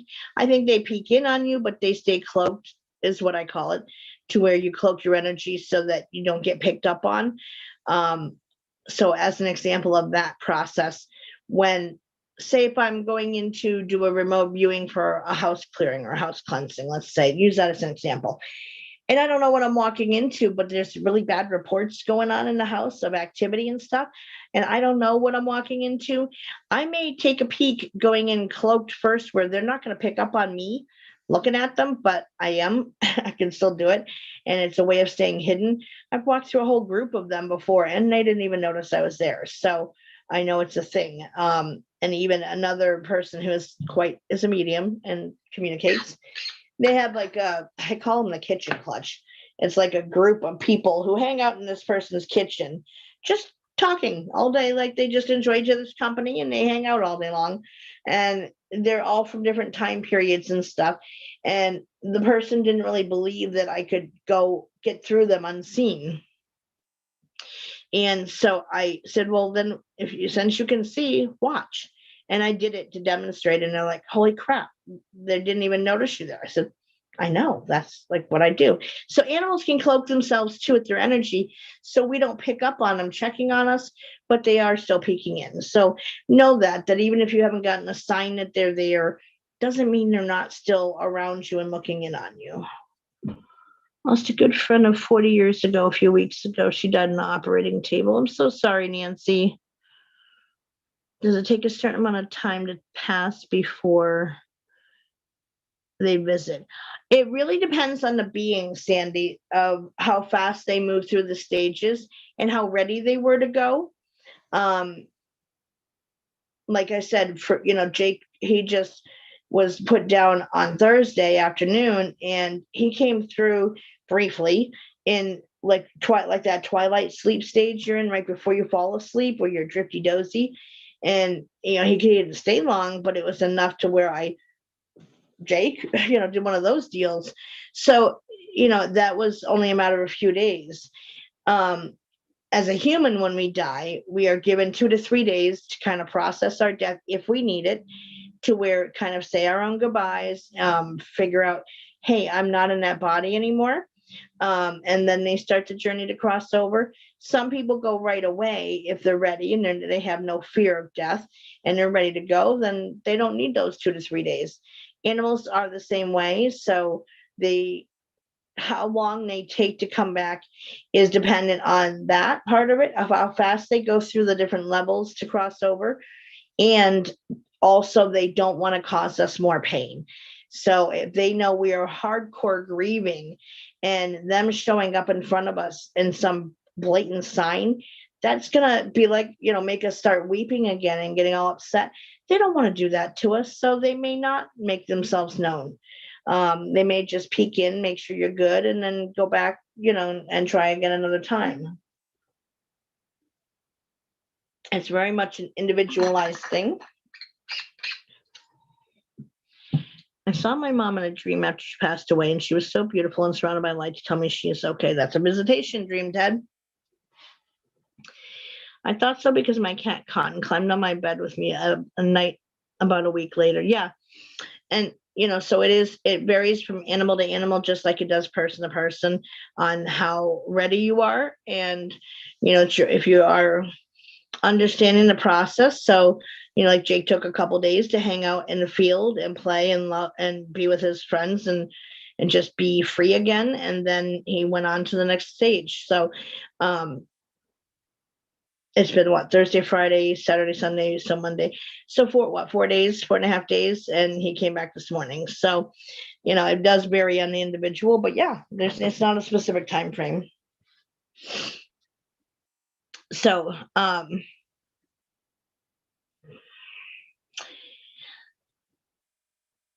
I personally have had several animals that don't come back in visitation, especially cats. And in fact, it's really only been a few out of all the cats I've owned across my life. And I've always had more cats than dogs. It's just by nature of my mom was a cat person growing up. And so we always had cats in the house growing up. And then as an adult, off and on, but I've only had Jake as far as a dog I kept that I didn't find another home for. So out of all of those cats, only a few have actually come back in visitation to let me know they were okay. Some of them I've never ever gotten a sign from them or seen them or had any sign that they were back around again. It's really a very individual thing. Do they think you need it is one of them. If you know they're okay and you trust that, they may not come back and check on you as much, or again, stay cloaked and not let you know. How did that happen? Also, 10, I told my mom to go see Dad. I'm fine. Music was playing. Darling, you send me. Yeah. And so sometimes, like we were talking earlier in the show, that there has to be like an energetic surge that kind of starts the process. But sometimes, by that time, a lot of them are already like pretty well kind of already there and crossing over. And it's just their bodies haven't caught up to the fact yet. So it could take a little bit longer for the body to let go. But, they're already gone. So then we've nearly come full circle in that point, haven't we? Like, it really depends on your beliefs. And I don't think it explains the experiences of millions of people worldwide who have experienced some form of visitation or sign from their animals. And, you can't see the wind, but it doesn't negate the fact that it exists, does it? So there you go. Animals crossing over that's pretty much it in a nutshell. It comes down to what your religious beliefs are and your faith in the topic, and in the whether your animal has a crossover or not. Some people believe that they're just an animal. When they die, there's nothing. So others, that soul blob mentality, and depends on the individual thing. It's a very individualized thing to it. So the next Willows Bend is going to be Monday the 11th, same bat time, same bat channel, 8 p.m. Eastern time. We didn't do the first After Dark show for the 1st of October because it was the day after Jake and too soon. Thank you, Sandy. So the first Willows Bend After Dark will be this Friday. Surprisingly, there hasn't been that much of a response on topics for After Dark, for as excited as y'all always get over it. There's hardly like any suggestions. I'm kind of shocked. So I may end up having to come up with one of my own, I guess. Or, I put a poll in the group. Nobody's responded to that yet either. So either y'all want it or you don't. If you don't, I'm not going to bother, because it is extra work to do the research for a second show a week. And I do it because y'all love it. But if nobody really cares, then I'm not going to bother with it. So if you're interested, there's 2 different posts in the group currently, right at the top of the group, about suggestions, and the poll asking like, what do you want? So, you guys got to throw me some topic suggestions if you are interested. If it's something I've already covered before, I'll let you know. And, thank you, Sandy, for doing so. Thank you, Mary. I had one, but can't remember the name of the place. Well, if it comes to you, then you can either just even describe it. Yep, the poll's in the group, Erin. So look for it in the group. It's in there. And if you have, I did put Slender Man as one of the topics, Ted. So it's in there to vote on. Haven't been on Facebook much, but we'll check it out. Thank you. Thank you, Dad. I love you too. I think a lot of us voted on.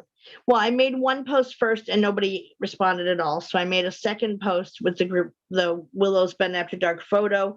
More responded to that one. And then I made the poll based on what comments y'all did make on it, and then made the poll from that. So made a suggestion about the transition of Halloween, how it got started and so forth. We did cover that last year, but if y'all want to like a reboot of it, we can. I still have all my notes on how the whole shebang started with Samhain and stuff. So at any rate, and there's room in the poll to add topics to it too. What I put in the poll was strictly what you guys had suggested when I last looked at it yesterday. So, if you're interested, put it in there, respond, let me know, so I know what I'm doing without waiting until the last second to get the research done. Oh, Sandy's slipping. I'm just kidding. I don't know how you remember as many shows as you do, sweetheart, and I appreciate it, because I lost all the original archives, and so I don't, other than my notebooks saying what I've talked about already, I have to look it up. What culture brought the tradition to the USA? Mainly the Dutch and German.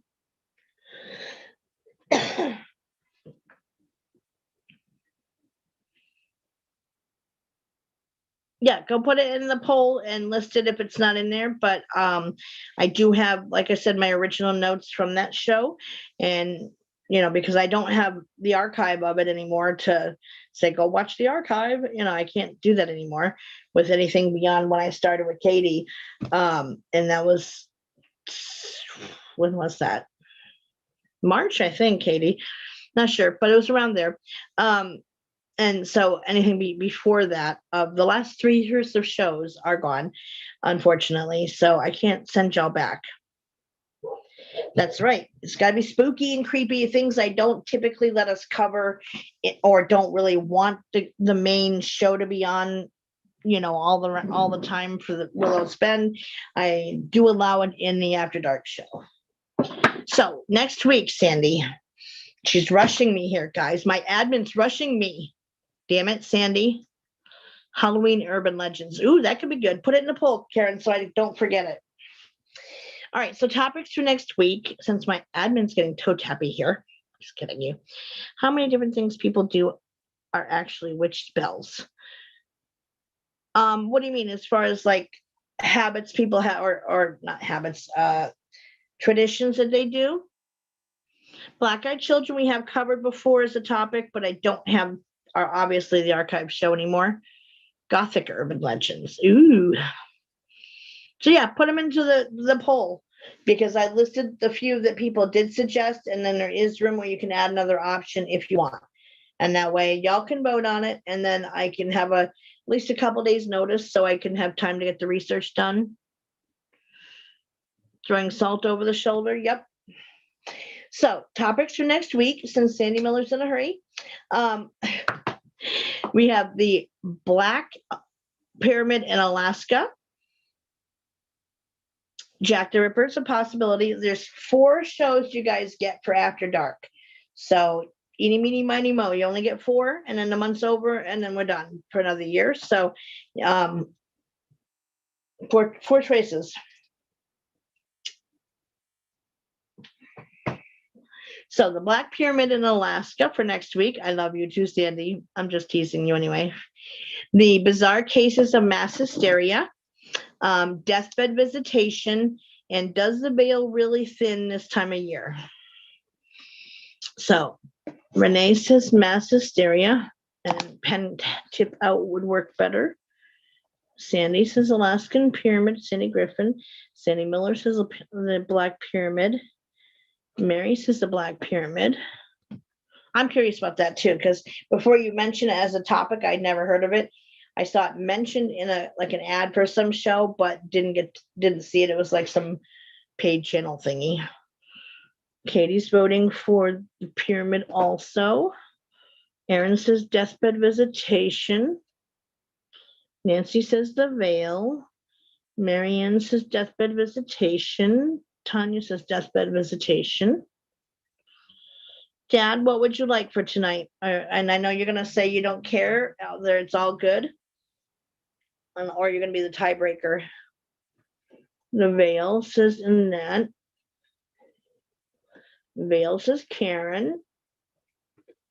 As long as there's no pirates. Nope, no pirates. Hopefully no pirates.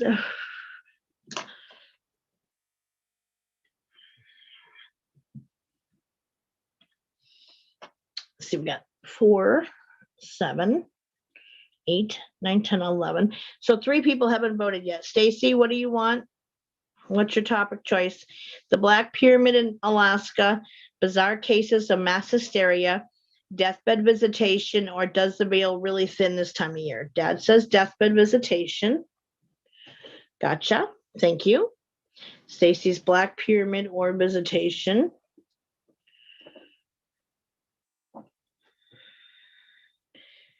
Faith didn't vote. Nope.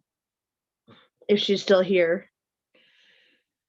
Stacy did. We got hers. So we got 10, 11, 12, 13, 14 people. So we got everybody voted. All right. So we have a coin toss to do here, guys. Let me find my quarter over here. I know I have one. Give me a second. Let me move to Mote and my host. There you are, underneath my bracelets and my other rocks that are on my nightstand. Lord. They're everywhere. But see, it goes to show I do use them because they're everywhere. Faith usually picks the same as me. She does. I read that as parties. Oh, Jennifer didn't vote. That's right. Jennifer, are you still with us? So Jennifer, we vote each week. You guys pick the topic. I go research it. So the topics for next week are the Black Pyramid in Alaska, bizarre cases of mass hysteria, deathbed visitation, or does the veil really thin this time of year? You'll be the tiebreaker. And if not, I got my quarter handy to flip in case.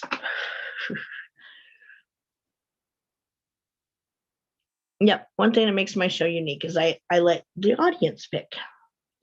So let me just telling you what you got to sit through. You vote on the veil, okay. And it doesn't break the tie for the most voted on, so coin flip. And whatever doesn't get chosen, we just carry over on the list to vote on for the following week until it does get done. That's how we do it. If it gets below or down to only 3 choices, I add 1 to keep it an even number. Thank you, Sandy. All right. Yep, I already got your vote, Renee. So you actually had already voted mass hysteria. Are you changing your vote, Renee? Because you would be the tiebreaker. No, you'd be the tiebreaker. Then we'd have a 3-way tie. Leave it alone. We're going to do a flip for the Black Pyramid in Alaska or deathbed visitations got the most votes, 5 each. And if she changes it to the veil, then we have a 3-way tie between Black Pyramid, the bed visitation, and does the veil really thin, which you can't do a coin toss for that. So we're going to leave that there. Your nephew James said Black Pyramid. Okay. So then there's a tiebreaker. Thank you, Stacy. And thank you, James. So Black Pyramid in Alaska, it'll be for next week. Okay, we got her now. So if you haven't yet, please check out the poll. Oh, good. Well, thank you, James, for listening in, and thank you for your tie-breaking vote, so I didn't have to flip a quarter and have it go flying and then try to find it again. I appreciate that.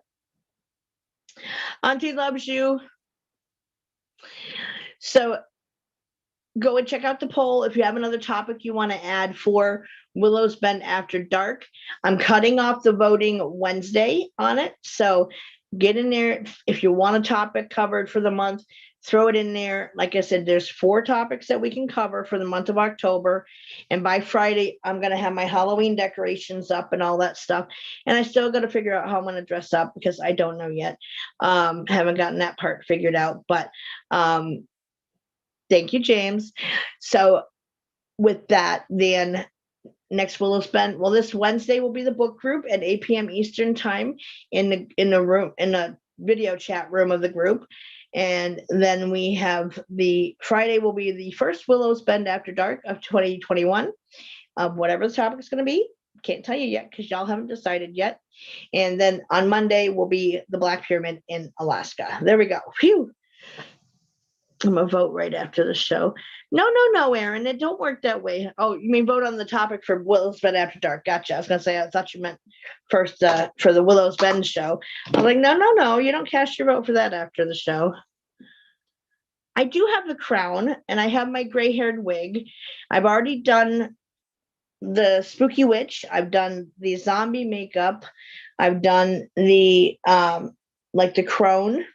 I've done the mystical crone. Yeah, and that's about as far as I got with that. So I got to do some thinking.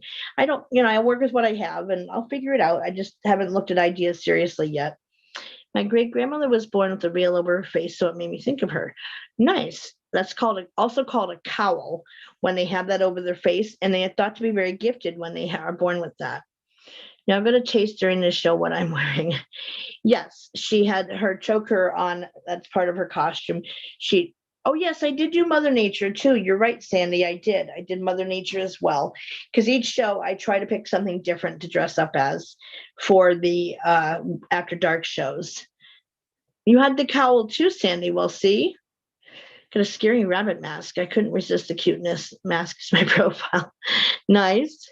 Gothic Victorian is what Katie's gonna go as. And her son's costumes are freaking adorable. She got them these like skeleton bodysuits with hoods, and then she's gonna put like glowing paint on the bones to make them glow in the dark. It's gonna be fabulous. They were so cute, jumping in the background on her bed before we went live. Oh, you know what, Erin, I completely rely on Sandy to be my memory. I'd be so lost without her, especially now that there's no archives. I can't go in and look in there to look it up. And I don't want to have to go and drag all my notebooks out to look through them all. So I do count on her for her memory. Yes, she was a Native American medium named Lavinia. Nice. I do too. And I had a black-haired wig. I wore it for the spooky witch makeup I did. It didn't store well in between that year and last year. Bad. So I can't really reuse it now. I had to throw it out because it's such a wadded mess. I can't do anything with it. It's all tangly. I didn't put it away bad, but it just didn't store well, and I can't do anything with it. So I'm left with the gray-haired wig. I might look at, can I get something else, at least for later in the month, that I could use? Because I love dressing up and it makes it fun. You may have been, or you may have had another lifetime in one of those places, Sandy. If you are really drawn to a specific era, then it's likely you had a lifetime in that era, and that's what you're remembering and why you're drawn to it now.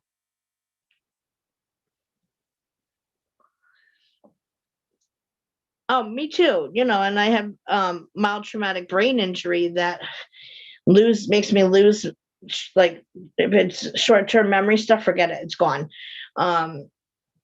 And even longer term stuff, I jumble memories together. So I may take a piece of this memory and put it with a piece of this one and make a whole new one.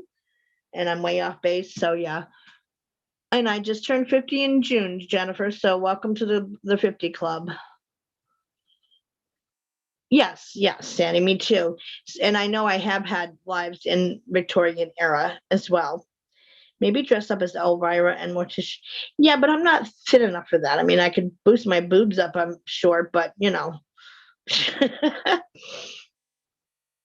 Other than that, I don't know if I could pull it off very well, but I'll think of something. I got to think on it. I got to look around and get some ideas. And usually that's how I pick what I'm going to do is I take some screenshots of different ideas and different people's makeup, and then I kind of do my own thing, but that gives me a spark of an idea. 15 over in club. You're not there yet, Erin. I do the same thing and I hate it. Yeah, I do too, Renee. And it's, I've had one too many head hits. And I was trying to explain to Erin the last concussion I got, what I hit on. And people tell me I was lucky to live through that, which I'm blessed that I did. But yeah, I could have died. My brother turned 50 back in March. Yeah, it is, I'm a crone now. And I fully relish in the fact that I am. And I'm cool with being a crone. So. You're 58. See, you're a crone too. Blessed be, we rock that right down. So anyway, so we will be doing book group Wednesday, the Black Pyramid the first Willows Bend After Dark, whatever the topic is, 8 p.m. Eastern time here, same time, same bat channel as normal, except we'll be going live in the group because Katie is otherwise busy and obligated, so she can't broadcast it, which is fine. And so we'll be going live within the group. So just come here for the After Dark shows. You're 62. Very cool. So you're a crone too. So just come into the group for that show. And then for the After Dark show on Friday nights, each week of October. And then we'll do it up. My husband's 59 and will be 60 in November. Got me an older man. Hey, you know what? Some of them are great to have because they're more mature, more experienced, and they're not as childish and immature as a lot of the younger guys are. So there you go. Nothing against if some people are drawn to the younger guys, but I've not had good luck with them. Then again, I don't have much luck with most relationship guy stuff. Just stay alone. 8 p.m. as always, Tanya, 8 p.m. Eastern time is the After Dark show. I made it that way, figuring that it's easier for everybody to remember what time we go live. But we'll be going live from the group itself rather than having Katie share me in from Soma Fusion. because she's got other things that she does on Friday nights. Good night, Dad. I love you. A 46-year-old teenager with a 48-year-old teenager. You're creeping up there into the crone stage. But anyways, so that's the plan then. So live in here for just come to the group for the show Friday nights, 8 p.m. Eastern time. If you should dress up, I can bring you on to show everybody, or you can post a picture of yourself in the group for it too. Yeah, and I'll do the same event notices I always do for every show. I put out 2 to 3 notices that I'm going live. So everybody knows. Tonight was different because we didn't know till the last minute if we were going to go live or not. So we were kind of like, let's give it a shot, see how it plays out. Hopefully it'll work. I love you, Dad. So much love to everybody for the rest of the week. If I don't see you around Facebook land and the Facebook stays running. And otherwise, I will see those who are interested for the book group on Wednesday night, 8 p.m. Eastern in the room of Willows Bend. There we go. So love to everybody. You have a wonderful rest of the night, and I will see you guys soon. Love to all. Thank you for coming.